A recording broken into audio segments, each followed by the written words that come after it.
Some Christians ask that when we look at the life of Jesus, there is no war. There are only themes of peace. But when we look at the life of Prophet Muhammad, we see war and violence. How would you answer them?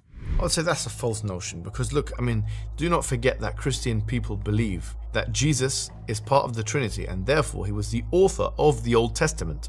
So when there was a command given in the book of Numbers, chapter 31, verse 18, to go and kill the people and annihilate and take the young girls for yourself and so on, as sexual property. That was actually a command, according to this belief system, that was commanded by Jesus Christ.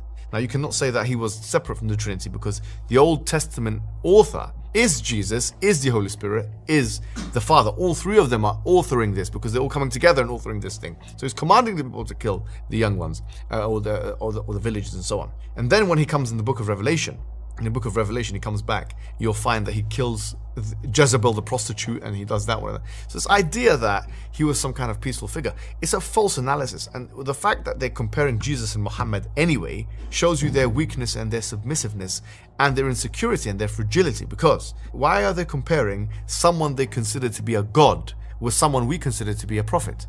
Why don't they compare Jesus with Allah? Remember, we believe Allah is a God, so it should be God for God, it shouldn't be God for Prophet. Having said that, even if you go that far, the difference between Muhammad and Jesus Christ was that Muhammad had political authority.